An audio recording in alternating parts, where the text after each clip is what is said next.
আসসালামু আলাইকুম, সবাই কেমন আছেন? অনেকদিন পরে আজকে আমি আমার বাবার বাড়িতে এলাম, গ্রামে।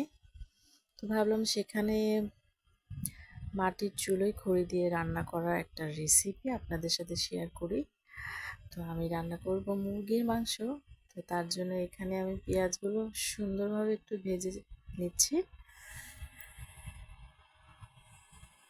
খড়িতে রান্না করার কিন্তু একটা মজা আলাদা, আর সেই রান্নাটা খেতেও কিন্তু অনেক টেস্টি হয়। তো পেঁয়াজটা আমার মোটামুটি ভাজা হয়ে গেছে। এরপরে আমি মশলাগুলো দিয়ে দিলাম, লবণ, হলুদ, ধনিয়া গুঁড়ো, জিরে গুঁড়ো, গোটা মশলা, তেজপাতা, এই সবগুলো আমি একসাথে দিয়ে দিয়েছি। তো এরপরে আমি আরেকটু পানি দিয়ে দিলাম। তো দেওয়ার পরে আরেকটু নেড়ে চেড়ে নিচ্ছি। পরে আরেকটু পানি অ্যাড করেছি। তো এটা অ্যাড করার পরে মশলাটাকে আমি সুন্দরভাবে নেড়ে চেড়ে কষিয়ে নিচ্ছি।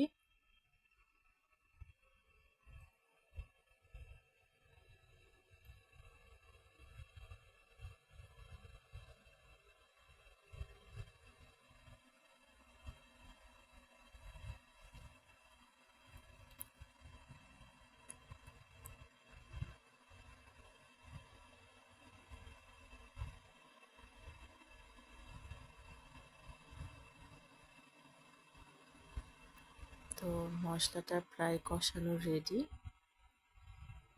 এর মধ্যে আমি এখন মুরগির মাংসগুলো দিয়ে দিচ্ছি এক এক করে।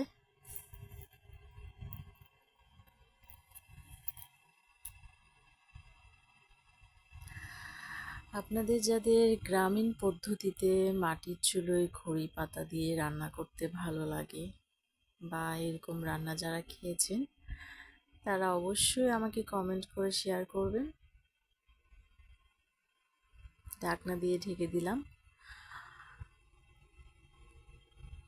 একটু পরে মাংস থেকে অনেকটা পানি ছাড়িয়ে এসেছে। আমি কিন্তু এখানে মাংসটা দেওয়ার পরে কোনো পানি অ্যাড করি নাই। তো ঢাকনাটা সরিয়ে আমি একটু হালকা একটু নেড়ে চেড়ে দিব।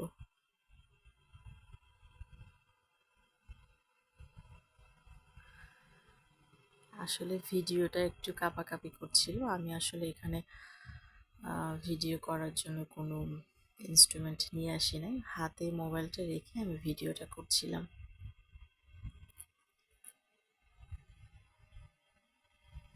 তো পরপর এরকম আমি ঢাকনা দিয়ে ঢেকে দিব। তারপরে আবার ঢাকনাটা সরিয়ে বেশ কিছুক্ষণ আমি এরকম করে একটু নেড়ে চেড়ে মাংসটাকে কষিয়ে নিব। পাশের চুলোয় গরুর মাংস রান্না হচ্ছে, সেটাও একটু নেড়ে চেড়ে দিলাম।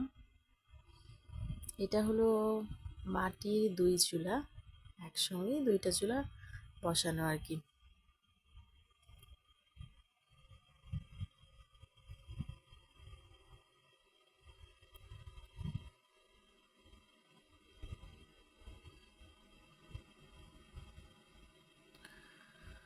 মাংসটা আমার প্রায় কষানো রেডি। মাংসের গা থেকে তেল ছাড়া শুরু করে দিয়েছে। তো এই পর্যায়ে আমি দিয়ে দিচ্ছি পানি।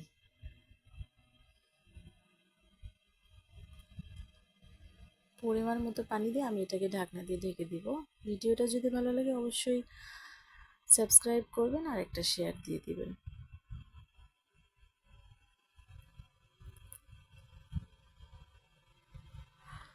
মাংসটা রান্না আমার কমপ্লিট। সবাই ভালো থাকবেন। আসসালামু আলাইকুম।